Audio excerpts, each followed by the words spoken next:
what we've termed stronger through menopause. That did take some workshopping, but it's really about talking about the role of exercise and nutrition. I obviously want to address the elephant in the room. I'm male, but I hope that's okay. This is a conversation that is thankfully coming to the forefront a lot more readily in the last maybe 1 to 2 years. Things that I've been shouting about for 20 years, but it's great that everyone's having these conversations. But I have a wife, I have sisters, I have mothers, I have friends and family, and lots of clients that have been challenged with this situation in life for a long period of time and will continue. So naturally something that impacts 50% of the population, and something that exercise in my field can have a lot of impact on. It's grabbed me to do whatever I can in that space. So we are listening, of course. We've actually interviewed a number of our members, and just to really get an understanding of the impacts on a personal level. And the key theme seemed to be there was a loss of empowerment, a sense of control that, hopefully some of these quotes here kind of speak to you. There's my friends feel like it's out of control and don't know what to do. The brain fog and fatigue made it feel like I was losing my edge. It feels out of control, like this horrible experience you have to go through just because you're a woman. So a lot of the things here felt they were quite passive, and people just weren't sure what they could be doing. That is just like, I'm getting older, I just have to deal with this. And I want you all to know, and hopefully by the end of this session today, you'll understand you don't need to be passive through this, and there's the right types of training and the right types of nutritional approaches that can dramatically impact your trajectory with your, whether it be unexplained weight gain, muscle loss, aches, pains, fatigue, poor sleep, cognitive challenges. And as I said, questions are welcome throughout. So what we're going to talk about today, we're going to do an overview and just make sure we're all talking about the same thing. Some definitions, what is happening, why it's happening. Laura is going to jump in and talk about nutrition and its impacts it can have to navigate both perimenopause and menopause.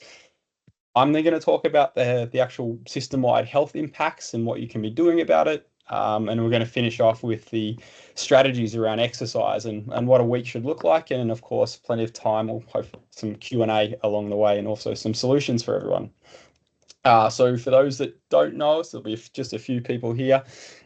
We're a private coaching center that was sort of evolved from a sports medicine center. And the number one thing we do is we aim to enable people to live limitless lives, is the term we use. We just use strength and conditioning and nutrition as our tool. We do that through proactive accountability, so there's constant contact with our members. We use a very non-fad sustainable coaching model, so it's about the long-term approaches, and we look to evidence our achievements. So we regularly test our members for their strength levels and their power levels and things that matter to them. So myself, I'll introduce and I'll hand over to Laura. I'm an exercise scientist. I've been working in private practice for now over 20 years. I've had an elite sports background, but the most of my professional role has spent time working with people between the ages of 40 and 60, going through a range of different health challenges, and menopause obviously being one that impacts 50% of the people that I see. And Laura? So I'm a registered associate nutritionist. For those that don't know, I have a background in psychology, and I'm a academic researcher at Deakin, specializing in gut health, weight loss, and menopause now as well. So yeah, looking forward to talking to you all about how we can use nutrition, specifically lifestyle strategies, to help menopausal symptoms. Thanks, Laura. So as I said, I think we should just start to make sure we're all talking about the same things. This is probably the most common thing that people will consider menopause if they're not aware, and thankfully this narrative's gone. But so it's just hot flashes, right? And I think it's important we talk about some definitions so we make sure we're understanding the changes that are happening. And of course, if there's, as I said, any questions, let us know. So perimenopause is essentially the transitional phase before menopause, where the body will begin to show a variety of different shifting hormonal levels. This has a variety of timelines and is very individual on how long it lasts, but this tends to be the most challenging period of a woman's life because of, again, the fluctuations for the hormones. Menopause itself is just a single date in the calendar. After that, it's all post-menopause. It's essentially just the point where a woman has led their final menstrual period after a 12 months consecutive without one. There are other things that will occur. So, sorry, average age is between 45 to 55, but ethnicity and many other factors that I'll discuss can dramatically change where those timelines sit. Some people will suffer from early menopause, which is if it occurs between the ages of 40 and 45.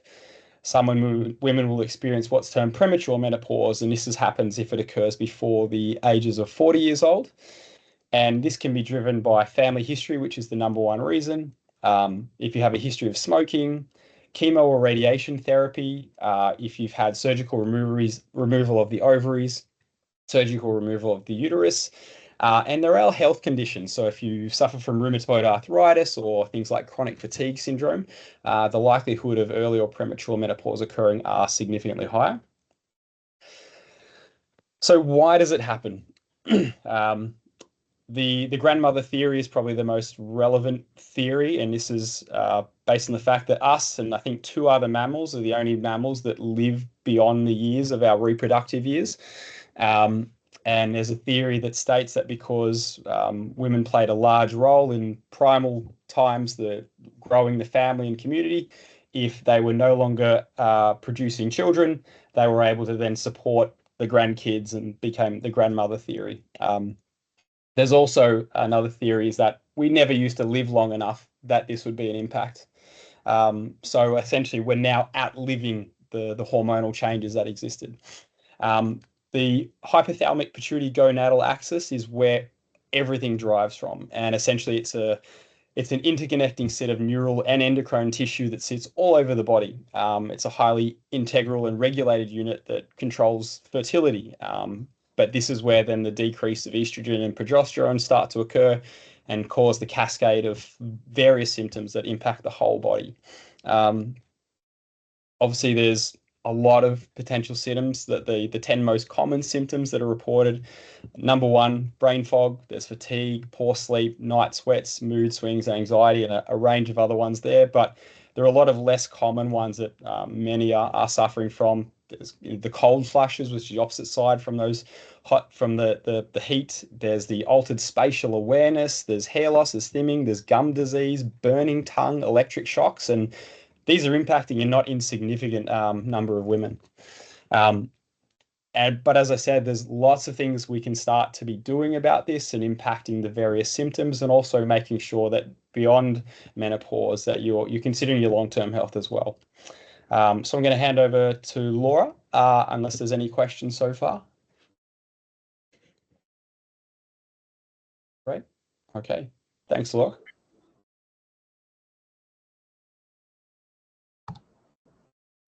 So we're going to talk about how, as I said, we can use lifestyle medicine to support our menopausal journey. We're going to have a specific look at diet and gut health, and also some of the other lifestyle pillars such as stress, sleep, physical activity, and mental well-being, and specifically look at some herbal supplements that might help as well. All of the recommendations I give you, they will be evidence-based. So I'll be linking some supporting evidence to support.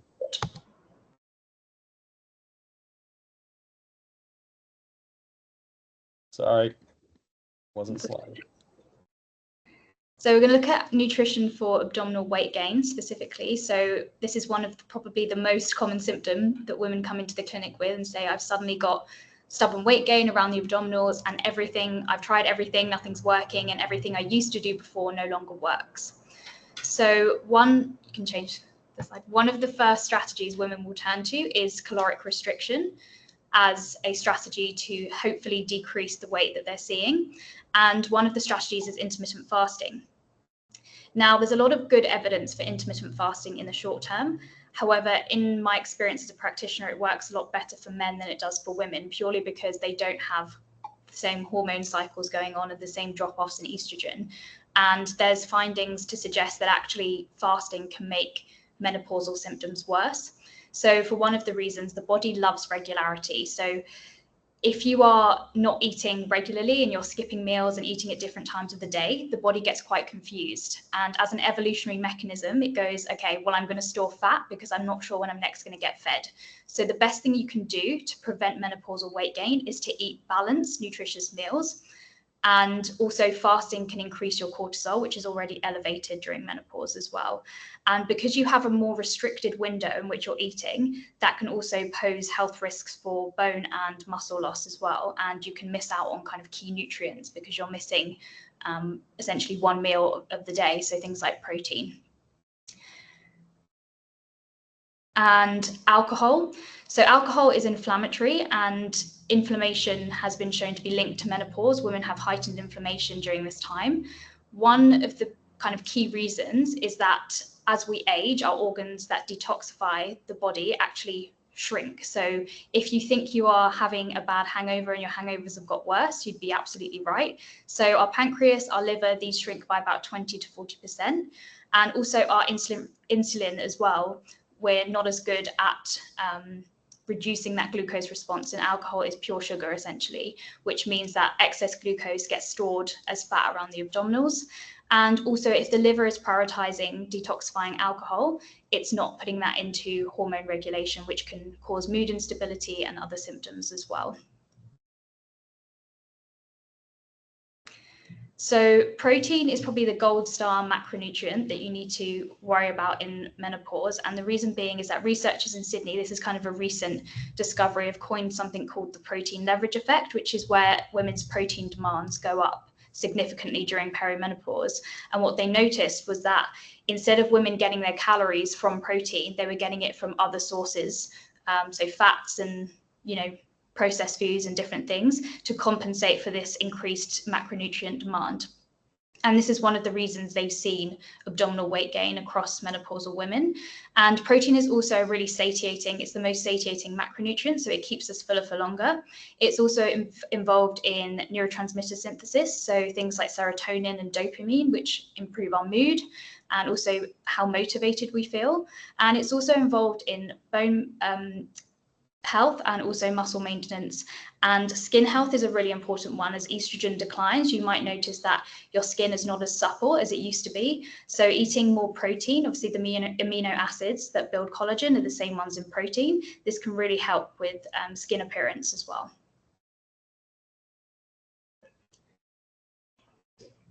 So gut health, this is probably, if you take any slide away from today, please pay attention now. If you have poor gut health, you are more likely to have a worse menopausal journey. So what constitutes good gut health, firstly, is having a diverse microbiome. And how do we get that? Scientists have said eating roughly 30 plants a week. So this includes herbs, spices, fruits and vegetables. It sounds quite a lot at face value compared to the standard 5 portions of fruits and vegetables, but it's key for increasing that beneficial gut bacteria. And I'll come on to why in a couple of slides later. Another way to increase your good gut bacteria is by including probiotics, which are essentially foods that contain these good bacteria to allow the good bacteria to multiply. So we're thinking of, yogurt, kefir, miso, sauerkraut are fermented foods, and you can also take it in a supplement form. Things to be aware of that wipe out the good bacteria in the gut are stress, which is rife during menopause. So getting your stress levels under control is going to be key to how you feel going through this process, and alcohol and also processed foods. And I just want to touch on what constitutes a processed food really quickly, because a lot of women are confused about that. Everything to some degree in our society will be processed now because it's so common. However, it's the ultra processed foods that you want to avoid. So foods that have been heavily added to. So E-numbers, emulsifiers that make the product last longer and also make it more palatable. And in terms of abdominal weight gain, you really want to get on top of your blood sugar. So decreased estrogen levels and poor sleep reduce the body's efficiency in managing blood sugar and essentially clearing glucose from the bloodstream. So where does it go if it's not cleared? It gets stored as excess fat.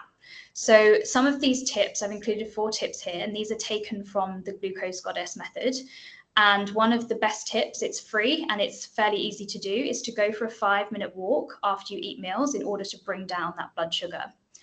Now, the other one is to include whole grain carbohydrates. So there's our refined carbohydrates, which are our white breads, our white pastas, and then there's our whole grains, which are our quinoa, our oats, our brown bread, etc., brown rice, sorry. And we really want to be optimizing these whole grain carbs because they contain more fiber, which slows the release of glucose into the bloodstream.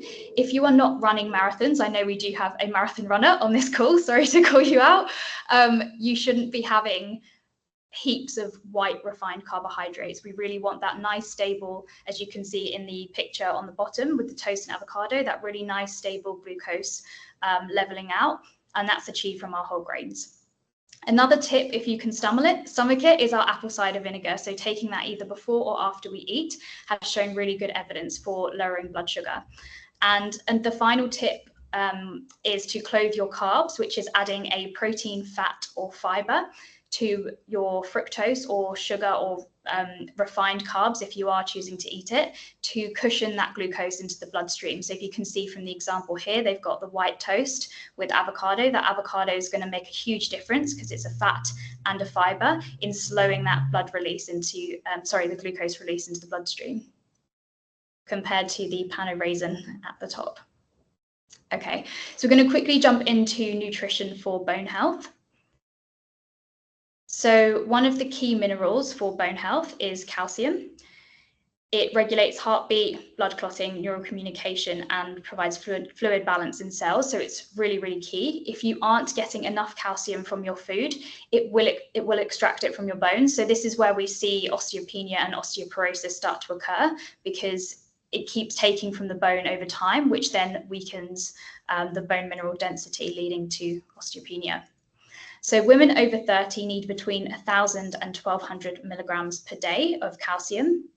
And we're just going to take, there should be a picture on the right, but it didn't show it, and some of the food sources, dietary food sources of calcium. So some of the best sources are actually vegetarian sources, which are our tofu, things like tempeh, etc.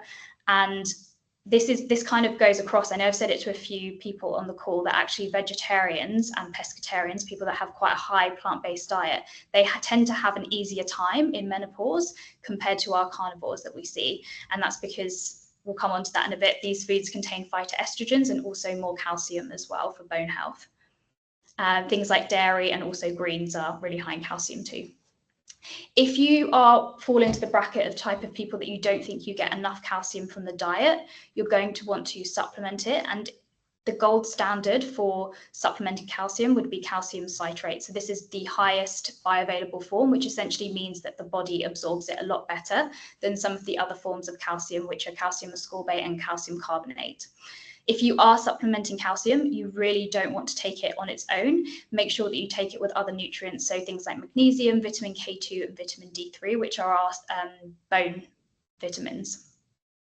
And this is going to help the body absorb it really nicely and reduce risks for heart attack and stroke. So vitamin D, so this is key for calcium absorption, and there are two types of vitamin D. There's vitamin D2, which we get from plant-based sources like mushrooms, and then we have vitamin D3 from our animal products and also synthesized through the skin. Vitamin D3 is the more bioavailable form of vitamin D, so that's what we should be aiming for, to get it from sunlight or animal products. And if you do have low vitamin D levels in the body, this can cause things like mood swings, anxiety, and depression. So if anybody presents with either of these kind of symptoms, the first thing I'll do is get a full blood count to make sure there's not actually any kind of micronutrient deficiencies in vitamin D. I also want to make one point, which I've seen quite frequently recently, which is that women are taking a multivitamin, which has vitamin D, and also taking a separate vitamin D. So please check to see the micrograms of vitamin D that you're taking in your multivitamin, so you're not actually getting too much vitamin D, because that's also a thing. And sources of vitamin D include fatty fish, fortified foods, and sunlight. So these are just some of the sources here. So we've got our D2, which is from our mushrooms predominantly, and our D3 from fatty fish and eggs and mushrooms. Now, I think this is probably going to be the most interesting section for most people. So we're going to look at how nutrition can support hormones during perimenopause. So the kind of gold standard at the moment is hormone replacement therapy. And I've attached a link to the NICE guidelines here, which go through the benefits and both the risks of HRT. And there's been a lot of headlines in the media linking HRT to things like breast cancer and cardiovascular risk, etc. There are risks when you take any supplement or anything, and I think headlines are there to pull attention. So please don't let that stop you from exploring this as an option, because it will be the only thing for some women that works. And you can either take it orally or you can take it topically in the form of gels, patches, and creams. So if you do want to go down a more natural route and looking at how foods can support menopause, this is what you're going to be aiming for: your phytoestrogen foods, foods that mimic estrogen in the body. So our estrogen levels are on the decline. We want to have enough estrogen foods in our system to support this transition, so it's not felt so dramatically. And one of the main phytoestrogens is our isoflavones, which are found in soy-based products, so things like tofu and tempeh. And this is a study showing that the efficacy of phytoestrogens reducing the frequency of hot flashes and improvements in blood pressure in menopausal women. However, they don't address mood swings or any mood symptoms. And isoflavones are also found in flax seeds, chickpeas, lentils, whole grains. All of these different foods contain our phytoestrogens. And I want to circle back to gut health and ask the question, do phytoestrogens work for all women? The answer is no, and it depends on the ability of the gut to produce this substance called equol in response to soy isoflavones. So essentially what they found is some women can produce this substance called equol, which improves most menopausal symptoms, so our vasomotor symptoms, our insomnia, our brain fog, etc. And it's really, really good for helping women ride this period out. Not all women produce this, and it's dependent on, again, on the state of our gut health. So really, really important. And probiotics in the microbiome, it's been shown that probiotics can reduce menopausal inflammation. They also help release the beneficial effects of phytoestrogens and HRT, and can be extremely beneficial for osteoporosis. Now, if you've probably heard me say in clinic, I've never seen a few of you, if any of you have good gut health, not to take supplements because they can be a waste of money in terms of probiotics. If you are entering your peri and menopausal years, probiotics make a huge difference. So that is really, really good to incorporate. Now, the Mediterranean diet is the gold star dietary pattern for menopause and also managing mental health symptoms as well. So if you are somebody that has increased stress or any kind of mental health symptoms accompanying your menopausal journey, the Mediterranean diet is going to be really good. It's associated with reduced inflammation, also reduces the frequency and severity of vasomotor symptoms, hot flashes, night sweats. And one of the key components of the Mediterranean diet is our omega-3 supplement. And they think that this specific nutrient is one of the reasons why so many benefits have been seen. So if you are somebody who doesn't eat fish or doesn't eat a lot of fish, I highly recommend you taking an omega-3 supplement, because this will definitely impact your brain health as well. And this is a 2017 review of evidence for medicinal plants. So this is just showing the different mechanisms for the different herbs. Now, depending on your symptoms, what your symptoms are will depend on what herbal supplements you choose to take. So sage, lemon balm, valerian, chamomile, things like passion flower are some of the main herbs and botanicals for helping with menopause or different menopausal symptoms. And the mechanisms of action are that they either mimic estrogen in the body, so there are phytoestrogens, they either mimic progesterone, so they're phytoprogesterones, or they activate specific neurotransmitters like GABA, which help with the reduction of anxiety and depression. And this is just showing a review of the effectiveness of herbal medicines in controlling menopausal symptoms. And this screenshot here is taken from a menopausal supplement company called Air Women, spelled E-I-R-E. And they have used this evidence and put together different supplements to target different symptoms using purely herbs and botanicals. So things like fenugreek and American ginseng to help with energy and brain health during perimenopause. And lastly, I want to come on to adaptogens. They help to manage stress, reduce cortisol, and improve resilience, which may alleviate symptoms like anxiety, fatigue, brain fog, and sleep disturbances. So some of the main ones are ashwagandha, rhodiola, holy basil, and lion's mane. And this is a review just demonstrating the effectiveness of adaptogens for stress. So sleep and menopause. So along with gut health, I would say sleep is up there with providing the foundation of how your menopausal journey is going to go. If you go into menopause and you've had an accumulated years of poor sleep, that being, reduced sleep duration or broken sleep with increased wakefulness, you're more likely to have hormonal imbalances, vasomotor symptoms, and also mood and emotional mood swings, essentially, and also struggle with your weight. So when we're underslept, our hunger hormones are very impacted, which means that our hunger hormone ghrelin is significantly increased, meaning that we're hungry all the time and struggle to feel full. And our leptin hormone, which is the hormone that tells us when we're full, decreases. So this is a quote from a review which I found interesting, saying nearly all people suffering from mood disorders have significant disruptions in their circadian rhythms and sleep-wake cycle. So before you attribute your stress or your mood symptoms to purely menopause, make sure you target sleep and have a really good look at how you're sleeping and the quality of that.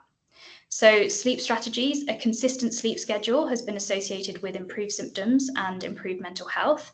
One of the ways you can achieve this is by having a cooler bedroom. So 60 degrees Fahrenheit has been found to be the optimal temperature to promote sleeping through the night and also longer sleep duration.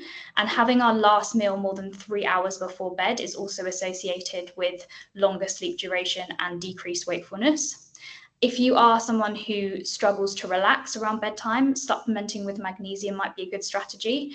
And the most bioavailable form of magnesium is our magnesium threonate. So please check your supplements if you're currently taking magnesium. If it's magnesium oxide, chances are that your body's not absorbing it very well. So just take a look at that and check what form your magnesium's in, and also avoiding caffeine and alcohol too close to bedtime. So caffeine's got a half-life, so you want to aim to have your caffeinated drink roughly 8 to 12 hours before going to bed. Thank you, Laura. Before we move on and talk about things that impact the entire system, as does sleep, are there any questions for Laura? Obviously, we'll have more time at the end as well, but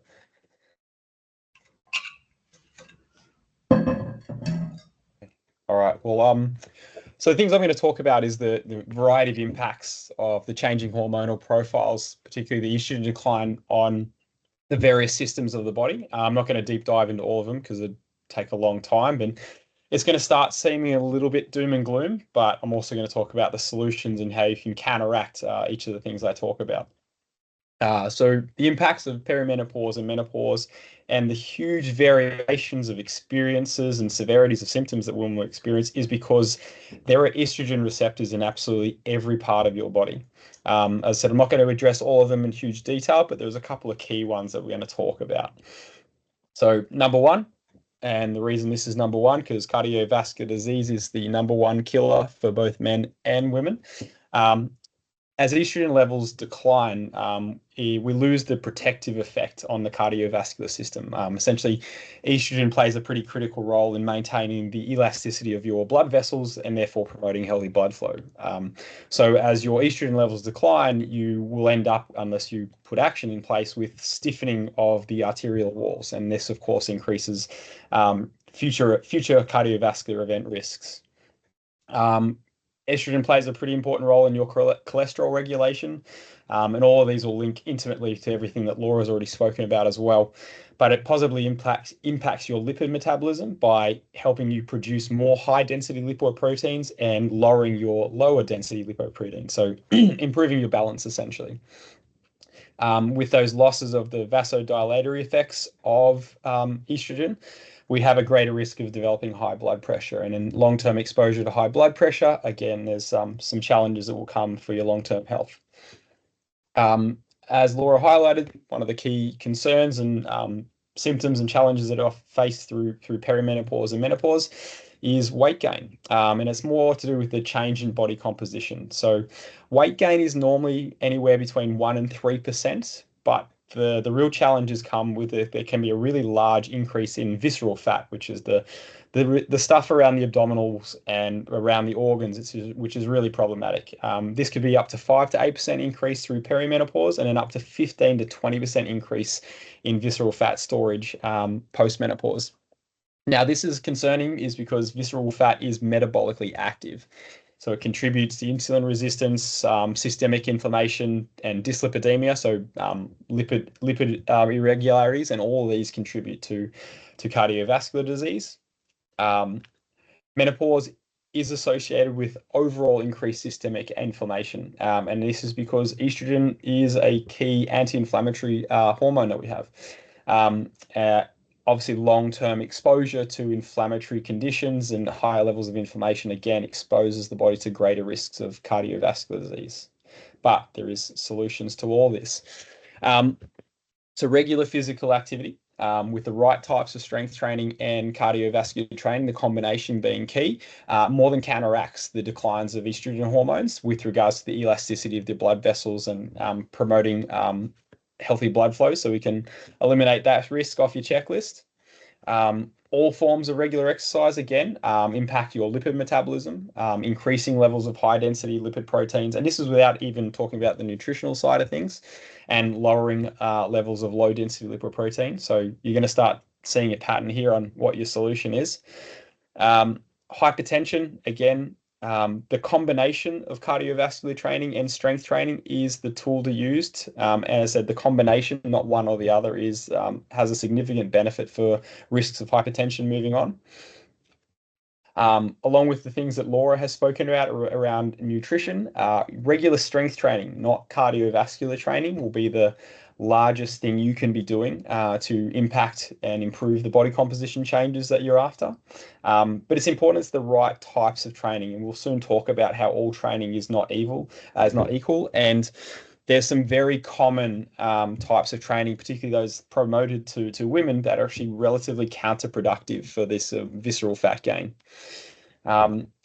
Strength training in particular helps our body to produce a lot more anti-inflammatory cytokines, in particular interleukin-6. So by regular strength training, as the frequency of the dosage every single week, because it's an acute response, is critical, because it counteracts the inflammatory changes that occur without the protective effects of estrogen.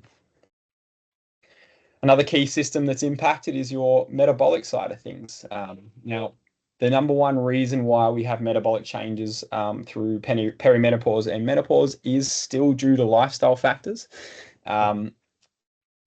Declining estrogen plays a significant role, of course, but I just want to be clear, and that your metabolism does not slow due to age or menopause specifically, but is directly linked to the losses in lean tissue and an associated activity decline. So your basal metabolic rate is essentially, it's relatively stable relative to your muscle mass right until 60 years old plus, where then it will actually have some slowdown effects for things that are outside of our control. So I say this to let you know that your metabolism doesn't break. You are in control of this, and you can do things to counteract these changes. The fat distribution that occurs through the metabolic changes can cause the shift of, as I said, the fat away from the normal hips and thighs into the abdomen area. And as I said, that visceral fat being quite problematic. Essentially, you end up developing the risk profiles for metabolic disorders similar to what men have, because of where the shifts of this very metabolically active fat goes to. The weight gain that comes with loss is, of course, due to that, mainly the declining muscle mass. And the reason muscle mass is more likely to decline through perimenopause and menopause is because estrogen is a key stimulator for muscle growth for women. Again, we'll talk about how you counteract that. So unless your dietary intake and the advice from Laura is not utilized, or high quality strength training, it can be hard to battle this. Muscle is the driver of insulin sensitivity. So if with the associated muscle loss, there's up to a 20% increased risk of developing diabetes post-menopause compared to premenopause. we're just unable to handle those circulating glucoses as effectively without muscles to shuttle this glucose into. But again, there's solutions for all of them. The lifestyle factors and the things that are going to impact your disability later in life more than anything else is the loss of muscle and strength. And the term is sarcopenia. Thankfully, strength training fights all of that, and we can make positive changes across our lifetime on our lean mass. And lean mass, I say lean mass because I refer to both bone and muscle in that conversation. And this is where the older we get, and particularly through perimenopause and menopause, strength training needs to become a much higher priority in your physical activity week. That distribution, we can actually alter in some ways our hormonal profiles to alter where the fat distribution takes place. The accumulation of midsection fat and visceral accumulation is largely due to the inflammatory processes that occur. And also the cortisol stress responses that Laura already highlighted are elevated through perimenopause and menopause. Now, with the right types of training, we can counteract these cortisol stress responses and reduce the likelihood of that fat distribution changing as you go through perimenopause and menopause. Now, again, I want to be clear, some exercises can be counterproductive to this, so we'll give you much more detail on that coming through. The weight gain, as I said, it's directly associated with a decline in your basal metabolic rate. Your basal metabolic rate is directly intimately linked to your muscle mass. So there is no reason why, particularly if you haven't been regularly strength training like 2 to 4 times a week through your early periods of your life, that you can't have a higher metabolism now and later in life than you had when you were younger, if you have done the work to increase your lean tissue. So weight gain is not something that has to happen. Obviously, there's a lot of challenges in place, but it's not something you need to just assume will always happen for you. Obviously, the more muscle mass, the more insulin sensitivity we have. So again, strength training is your number one solution to reduce the risks of type 2 diabetes and pre-diabetes issues. Who here already has some concerns, and you don't have to share if you don't want to, but aware of some bone health challenges they face, or is one of the drivers as to why you're here tonight? No? Okay. Estrogen plays a really important role in your bone health. Estrogen specific effects are it increases something called osteoclast, which is about helping you to lay down further bone tissue, but it also increases your rates of bone reabsorption, which Laura highlighted some supplements that also contribute to that. If you're depleted in calcium and vitamin D can be a challenge. By your early 50s, if you're not proactive about the types of training and nutrition that you choose to do, you could have up to a 20% bone mineral density loss. And might say, well, I've still got 80% left, but that 20% loss is significant with the risks of fractures and long-term disability, and the likelihood of, if you fall and have a hip fracture later in life, there's a 70% chance without surgery that you die within that year. So this 20% loss is quite dramatic, but again, there's lots of great things you can do about it. Now, we can replace estrogen's role entirely with external mechanical stimulation. And this comes from strength training and high impact work, your jumps and your plyometrics. So you can actually supersede estrogen's previous effects. And now, while we can't necessarily gain back bone that's already lost, there's some evidence you can gain a small amount back. You can absolutely flatline the decline. And more importantly, you can be protecting your bones and your skeletal system through a stronger and more powerful musculoskeletal system. Now, it's not just about jumps and taking impact, but the largest stimulus on bone for protection and development is actually the mechanical forces of your muscles pulling on the bones. And this again highlights the reason why proper heavy strength training, whereas high mechanical forces pulling on the bones, is the number one driver to maintain and improve bone health across your lifetime. I'm we have runners here. I've spoken with lots of runners in the past where they're particularly people who are not involved in strength training who ask, well, I'm running lots, surely that's enough. But it's the high mechanical forces that are stimulating most of the bone health. And this is where runners can still have similar problems to sedentary populations later in life if they're not heavily strength trained. I think this is a really important topic to talk about. It's the number one reported symptom, being brain fog. But there are many other psychological issues that come along with perimenopause and menopause. And these are, loss of confidence, loss of physical confidence. There's depression. There's removal from social environments, there's removal from work opportunities. I've heard, I think it contributes to 1/3 of all divorces, the challenges that women face through this period. And it's not uncommon for women to go through the ringer, through medicine, and be prescribed medication for depression, anxiety, when the root cause is actually the hormonal changes caused by the estrogen decline. So keep asking questions, keep pushing if you're being pushed down that route. And the reason being is estrogen plays a really important role in brain function, including mood regulation, cognitive processes, neuroprotection, so reducing risks of further decline in your cognitive future. It influences your neurotransmitters like serotonin and dopamine, which are really critical for you maintaining mood stability, but also play a really important role in your cognitive function. The decrease in estrogen that happens can lead to disruptions in these neurotransmitters, which Laura highlighted being a factor around the hot flashes too.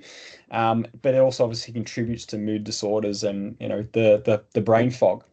The risks of depression and anxiety do increase, and this is partly about lifestyle factor changes, partly about the sleep disturbances that occur from other vasomotor symptoms, the increased stresses that the body's going through the autonomic nervous system.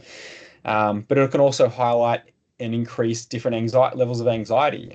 This is, again, partly due to the hormonal fluctuations, but there's also a lot of factors to the stresses relating to aging and body image issues and social impacts and that lack of sense of control that I highlighted earlier on. It does impact your memory and concentration. Brain fog is characterized by challenges of short-term and long-term memory, lack of ability to maintain attention, concentration. Of course, if you're working in busy professional roles, this is something that can be dramatically impactful. And this is, again, believed to be because of how estrogen positively impacts those neurotransmitters I spoke about just before. Dementia risk is a big one. Alzheimer's disease is the number 2 killer for women.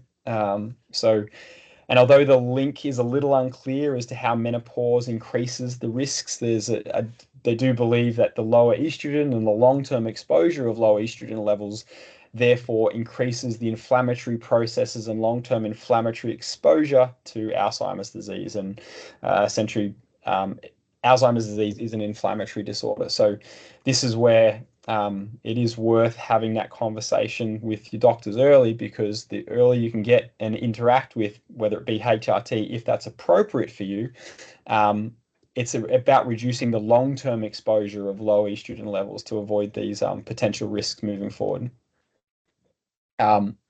Poor sleep, of course, contributes to poor mental health. So the hot flashes, the night sweats, which are very common symptoms, of course, can dramatically disrupt sleep along with the mood disorders and impair cognitive function. And then when we have impaired cognitive function and decreased mood, we tend to have poorer sleep, and it unfortunately creates this like a cyclical cycle of poorer sleep, poorer mental health, and the ball keeps rolling in the wrong direction.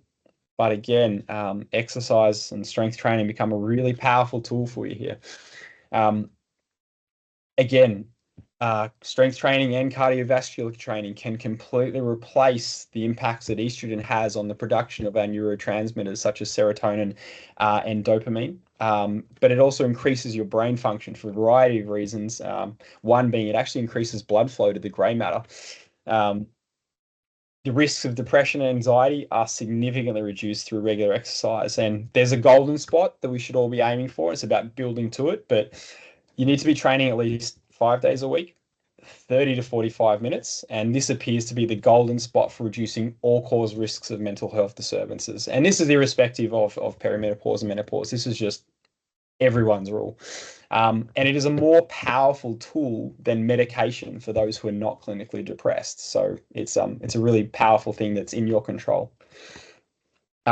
With regards to memory and concentration and the cognitive decline that can occur, the fitter and more effective your brain is with executive, the fitter you are, the more effective your brain is with executive function. This can include your focus, your task switching, your concentration, your short and long-term memory. And the reason exercise is so critical is it impacts your ability to manage stress, so your cortisol responses. It does improve, of course, blood flow to the right areas of the brain when required. The anti-inflammatory effects to reduce the cognitive decline. If you're fitter and healthier, it reduces your fatigue rates, and therefore you're able to sustain memory and concentration for a lot longer. It actually increases the hippocampus cell volume. So exercise, like your muscles, makes your brain bigger and stronger, which helps you to form and retain long-term memory. And the other area that exercise critically impacts is your frontal lobe. It increases the cell volume, and that is the key area of your brain for focus and attention. So again, exercise is not just muscles and bones here. Its anti-inflammatory effects means it's very protective for your brain. So as I said, the key areas that exercise impacts in our brain are the hippocampus and the frontal lobe. And these are the two areas that are most susceptible to neurodegenerative disease and the reason cognitive decline occurs. So I guess we're just lucky that the exercise hits the right parts of the brain.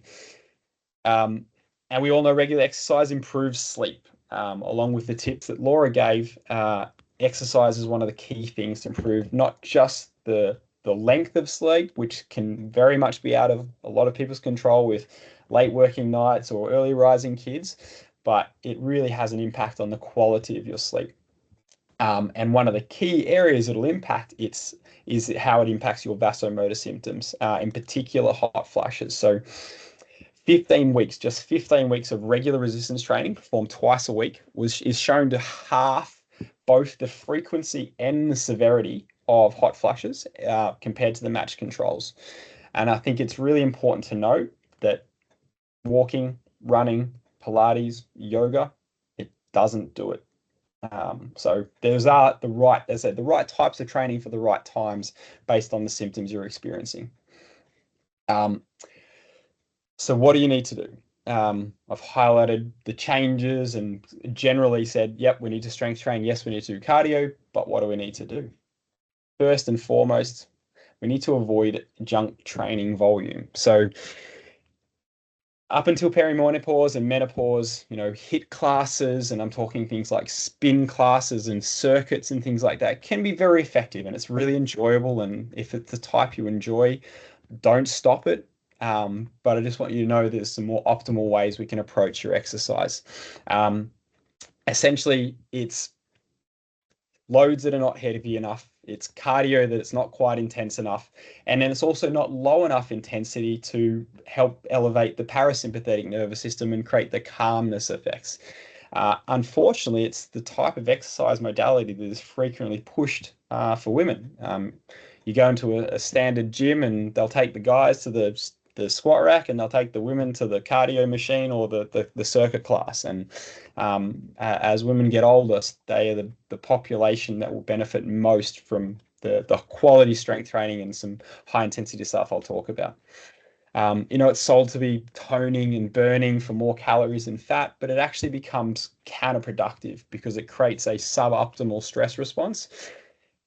With a decline in estrogen, there's that much greater challenge to manage your cortisol levels. Higher cortisol levels drive abdominal fat storage. So if you're doing exercise, it's actually contributing to that increase in your cortisol levels. You're actually being counterproductive to that abdominal fat gain. Essentially, it's this unwanted middle ground of training. So not enough load to produce that lean tissue development, your bone health, not quite low enough to improve recovery processes and effectively target cardiovascular health. So what do you need to do?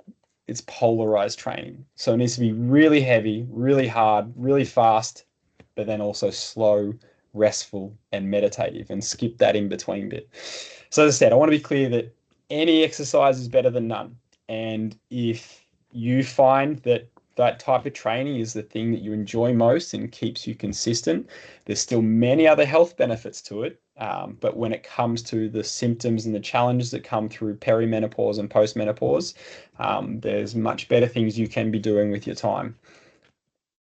So what does your aerobic training need to look like? It needs to be slow and steady. Remember, too often hard is not hard enough, and the slow and easy is not easy enough. It's a great general rule for anyone who's ever trained for marathons as well. It's you've got to really polarize your training to the great benefits. Frequency matters.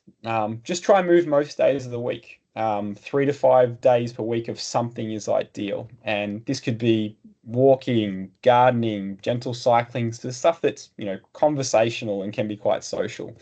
And it can be broken into many smaller bouts. 150 to 300 minutes may seem like a lot, but it's 5 minutes here, it's 10 minutes there, it's walk to the train station, it's do some stretches at the end of the day. It's really low level stuff. I'll talk about the hard cardio stuff to come. Now, if you are very well trained, running at a higher level and a higher tempo, you will be able to control those cortisol levels because you're exposed to that. So if you're a keen and long-term runner, you'll be fine to keep going because you're already managing your cortisol levels and your responses because you're exposed to that. Bonus points if it's load bearing. Remember the importance of bone health. But as I said, if you prefer to swim, if you prefer to cycle, remember it's not the key stimulus for your bone health. It's the pull of the muscles, the strength training that brings you. So what type of cardio should you be doing? We should be really focusing on sprint interval training, which is really hard, really fast, but then lots of recovery time to make sure that it's high quality when you are moving. It needs to be 5 to 20 seconds of sort of absolute top end maximal efforts and then a lot of rest time. So where, you might work as hard as you possibly can for 20 seconds and you could be resting within 2 to 3 minutes. And if you're doing it right, you will want every second of those 2 to 3 minutes. So it is really high intensity. You should be doing this 2 to 3 times per week, which thankfully pairs really nicely to the frequency of your strength training. And cumulative, all you need to be doing is 10 minutes a week. So, if you do 3 to 4 minutes of this high intensity sprint work at the end of your strength training sessions, which we'll talk about, you are covering all your bases here. Number one, for aging everybody, but specifically with declining estrogen levels, is strength training.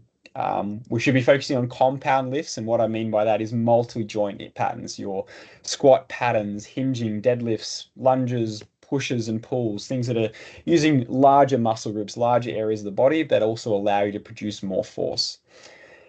We should be considering our bone health for this. And what I mean by that is axial forces. So forces that come through your skeletal system. So down through the spine, down through the hips, like squats, overhead presses, lunges, step-ups. These kind of things are the areas that are impacted most with our bone health decline. So the areas we should be focusing more on with your training. Load matters. Load is key here. We're talking 75% plus of what your 1 rep max would be, with only 1 to maybe 3 reps left in the tank. So this is not about circuit training. This is not about high rep burning, but true mechanical stimulus. The mechanical stimulus is key for the bones and muscles and essentially replaces the positive effects that estrogen has on your musculoskeletal system, whereas lighter loads and higher reps and higher frequencies does not, unfortunately. And this is due to the fact that estrogen impacts basically actin, myosin cross bridges, which are essentially these little ratchet systems, which is how you're producing force. So there's 3 key mechanisms that cause hypertrophy or muscle growth in our body. 1 is mechanical tension, 2 is muscle damage, and 3 is metabolic stress. With the hormonal changes of estrogen, you remove the likelihood of metabolic stress as being able to contribute to you producing muscle. So you must rely on high mechanical forces to contribute to muscle damage. And more importantly, mechanical tension is 80-90% of the work. So essentially we use our central nervous system to drive the contractions and then drive the changes as opposed to relying on the hormones. We should be doing full body. 2 to 4 sets. If you're more advanced, you might be doing more sets than that. But for the big lifts, you want to be doing exercises where 3 to 6 reps, and there's really not much more you can do. Now, I also want to highlight that not all the time we were doing this, because periodization, you don't want to be always exposed to super heavy. You will need to flow out, and certainly experience is required to learn how to do these effectively.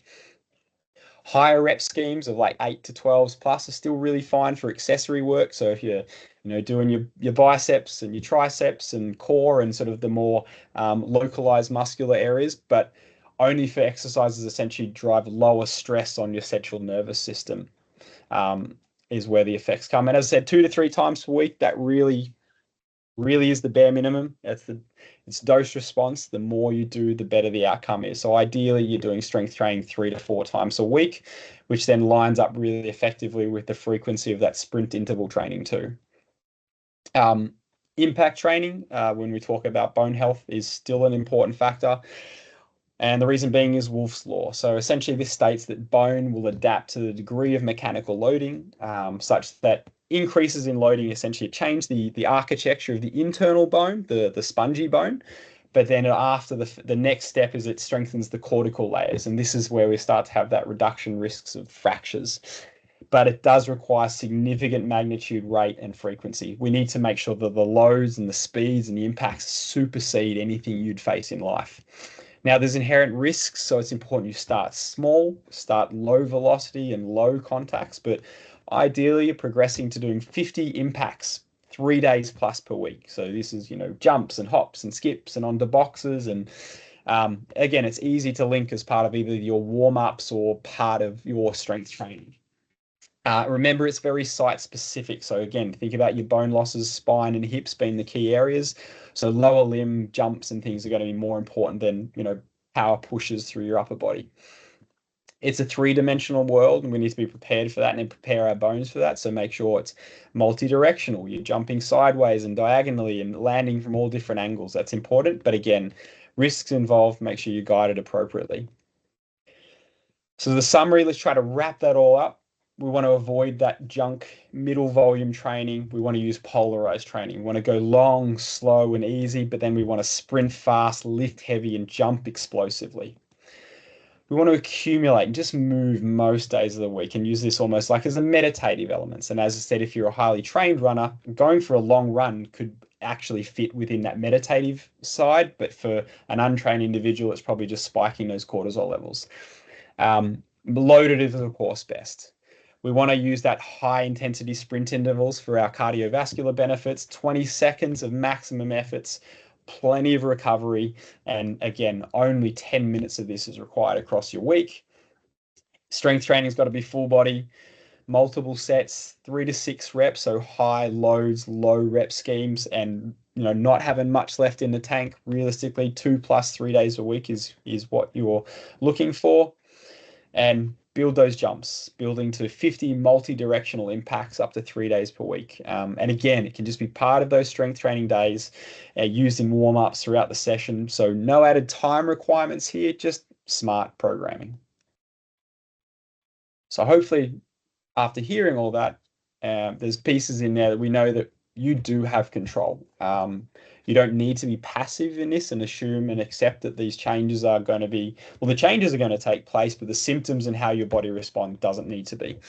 There's the right types of training and nutrition that can dramatically change this trajectory of whether it be unexplained weight gain, the muscle loss, fatigue, joint aches and pains, poor sleep, cognitive challenges. And, we don't need to just accept aging as a normal part of that process. You want to be feeling more energized, sleep better, remove the joints, give you energy to make you think you're different of what you're capable of doing. Be focused on aging well to strength with grace. There's things you can be doing about it.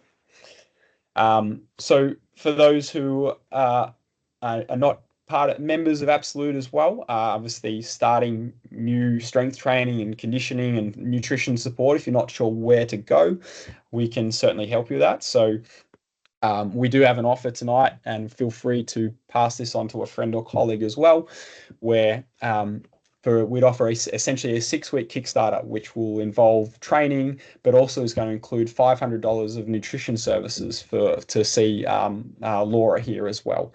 What that essentially looks like is twice weekly personal training, a personalized programming app. We do detailed testing and analysis pre and post to make sure we're showcasing change. We track your wellness and we monitor. You have unlimited access to our private training facilities, both in the city and in Armidale. And as I said, you're going to get 2 complimentary nutrition consultations with Laura, as well as meal plan recommendations. So we'll send you this flyer after the fact. So if you're interested to find out a little bit more, you can just enter the interest by scanning the QR code and find out a little bit more. But we will keep it as a little bit of a limited time offer. So open till the December 6th. So that's a lot. Hopefully you've got a lot out of it, but let's open the floor to questions.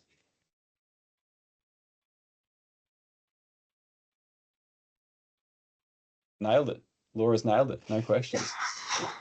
No questions from me, but I just wanted to say thanks to you both for an awesome session. I think it's a really important area to focus on. And as we were saying last night, Dave, when we were exchanging messages, I think unfortunately it's an area that's a bit overlooked and doesn't get enough attention. And it's great that it's getting more attention. So thank you both so much for some really practical advice. Yeah, look, research and medical research is so far behind the times, because for a long time, hormonal changes meant it was really hard to do research. So they just didn't try. And also a lot of early exercise and medical research took place in military. And for a very long period of time, women weren't allowed in military. So it's an enormous amount of catch up that's taking place. I heard Dr. Marie Claire describe that this is the equivalent of, at the age of 50, my testicles shriveling up and dying. And if that happened, there would be global shutdown. Exactly. There would be military funding rediverted. Every government services in the world would be investing in this. There'd be, there'd be Nobel Prizes being given out left, right, and centre for this, but it's been poorly ignored. And also the fitness and strength training environment has mystified and made strength training far more challenging to access and potentially scary environments and confronting for many women in particular. So thankfully that's slowly evolving and it's starting to become a more open and accepting space. But there's a lot of things that need to pick up their game to help support you all in a lot better ways. Yeah. I just want to say, to add to that, women's health research has only recently started including females in clinical research. Before, because of our hormones, our cycles, things like pregnancy, we were excluded. So all the exercise evidence-based, the nutrition evidence-based was actually for men because they were tested on male subjects. So this evidence that's included is all relatively recent because of those issues in clinical research. I thought I might also just quickly touch on that the cancer risks around HRT. So it was a 2002 study, the Women's Health Initiative, and where the challenges lie, obviously it was a single point of it that showcased that it had a 25% increase in breast cancer. What they didn't say was this was a relative risk, and so it went from 3 in 1,000 to 4 in 1,000. And the main issues that they did this was for the average age was for women who were 63. And so the risks were increased because they were given the wrong types of estrogen versus progesterone for the situations and life positions they were in. Plus they'd missed the 20 years or 15 to 20 years of chronic exposure. So, but, media love to grab onto that and doctors got scared of referring it, and you'll still find challenges. I have friends and colleagues that now have a script that they've been given that if you go to your doctor, say these words exactly, or they'll send you on your way. So I'm slowly trying to compile a list of practitioners and specialists that'll actually listen and go, I'm going to hear you out and here you go, because it's along with strength training and the right nutrition, of course, HRT is very effective for the right person.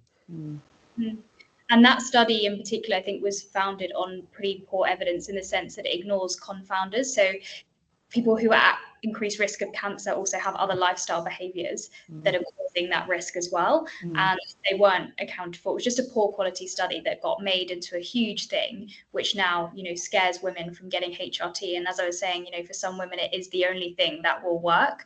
Some of these nutrition strategies, I kind of need to add this, is that hopefully that came across, and that this is not a one size fits all. Some people will need to try a few different things, different herbs, in order to find the right ones that work for them. And it's the same with HRT. HRT will work brilliantly for some people and it won't do much for others. And you just need to keep trying to find what works for you specifically. Awesome. Well, as I said, there might be some more personal questions, and if people want to find out more, they can have a chat with either Laura and I separately. We'll send a follow-up email with the flyer, and if you want to have some side discussions, I know Laura and I are both happy to talk you through those things. But thank you for everyone for giving up your evening. Oh, Lucy, thank you guys, that was amazing. Thanks, team. Really well done. That was awesome. Yeah. Lucy, are you still on the treadmill? No, I'm on the tram, just off the tram. I did have a question. Sorry, Yes. I kept wanting to ask it, but there was always noise on the tram. Just about the bone density. How do you know that you have How do you know that you have bone density issues? Yeah, like, what is there screening that's available to us? Or Yeah. you just sort of go, all right, I'm eating the right food, I'm doing the right exercise, I should be okay. I would encourage every woman over the age of 50 to ask their doctor about getting a DEXA scan. Now, you can do all the right things and be eating all the right foods, but every gene type, everyone is going to be different. So you may have done all the right things and still be exposed to those risks, at which point you might need to have, monthly injections, or it might change some of your training strategies. You're going to serve yourself really well if you have eaten well, and I know, Lucy, you've been strength training for a long time, and you'll be as strong as healthy bones as you're going to get. But if you're over the age of 50, I think it should become part of a regular screening process. The same thing as your pap smears and your breast cancer screenings. This should be something that becomes part of your regular thing. Now, if you go get a scan and they say your bone health is fine, you probably don't need to do it again for another decade, really. Unlike the more frequency of like your other sort of regular screening processes. But over the age of 50, I would encourage everyone to just get a baseline. Yeah, okay, so most GPs would be receptive to that, do you think?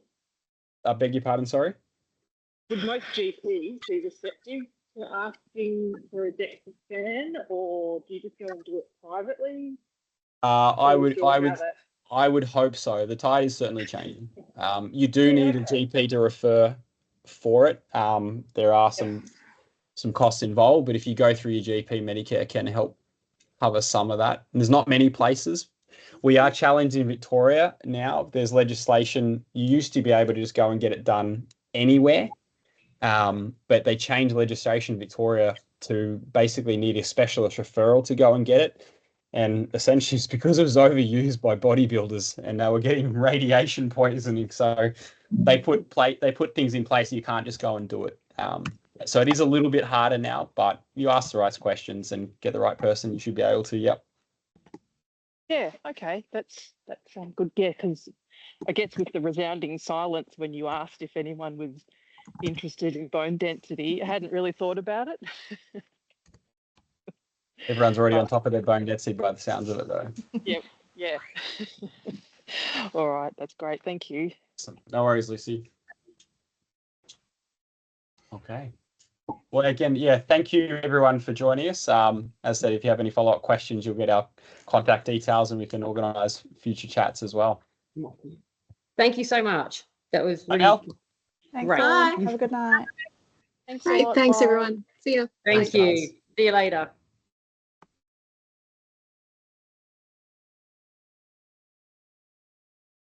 Hello.